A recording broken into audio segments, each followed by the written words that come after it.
Wanderer is arguably going to be the character with the most variety and flexibility in terms of team builds.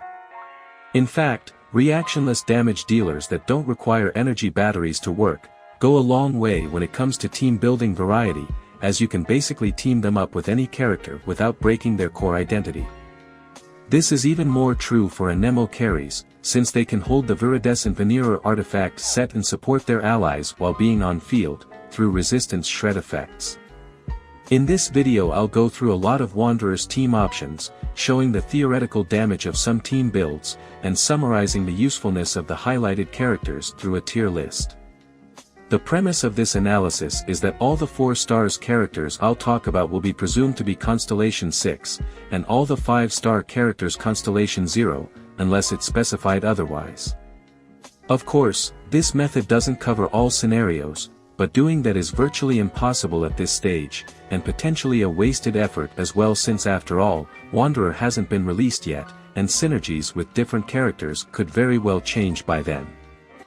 Let me start by talking about Wanderer's Ascension 4 passive, which gives him buffs depending on the elements he comes in contact with once he activates his elemental skill.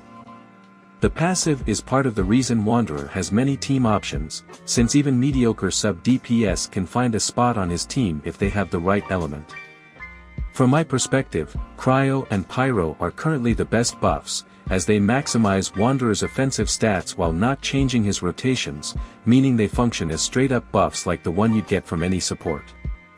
The Hydro one is more unique, as it effectively extends Wanderer's damage window, but this isn't necessarily great, as it makes him outlast all other elemental bursts on the team most of the time, meaning you're not actually fully taking advantage of the team's maximum potential during that extended window. This often results in a DPS loss.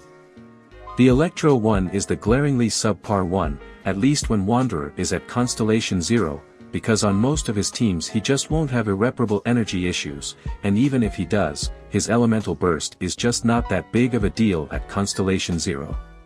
Out of all of the buffs, the Cryo one is generally the most effective one, as critical rate buffs are not very common, and they scale incredibly well with Verizon's Constellation 6, which makes Wanderer's critical damage stat go through the roof.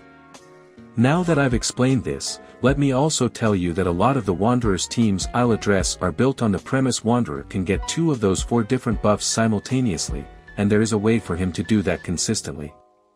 As always, the lovable Bennett is the key. In fact, Bennett's elemental burst has a unique property, as it inflicts the active character with the Pyro element as long as he's standing within the burst range.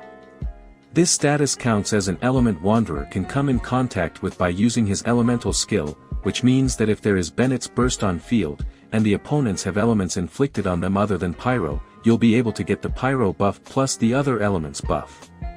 It goes without saying that Pyro plus Cryo is considered the best combination currently.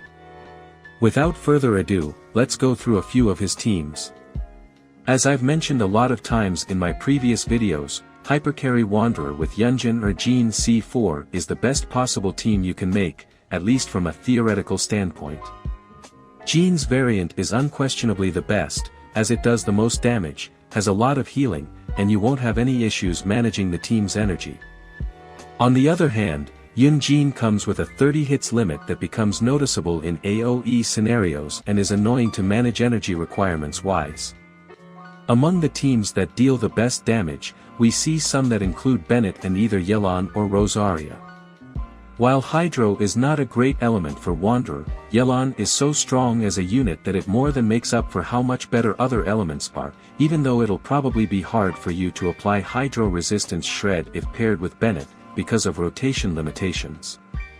Rosaria is worse than Yelan for sure, but she hangs in there thanks to the cryo absorption, and she's generally the best cryo option because of her damage and the crit rate supportive buff from her passive.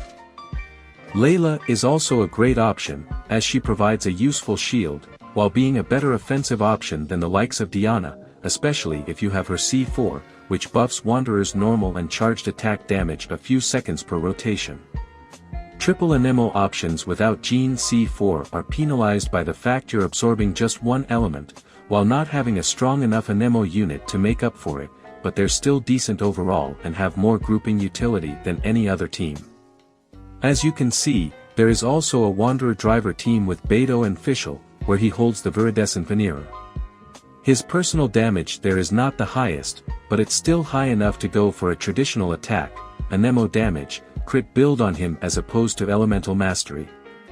Remember that all teams that feature an Elemental Burst-based sub-DPS without a dedicated battery obviously come with huge energy requirements for that sub-DPS, and this is even more true here since Wanderer's 13 seconds long damage window severely limits the time you can spend with other units on the field, which means that basically all of the characters teamed with Wanderer will be limited to one elemental skill per rotation, which translates to low particles generation.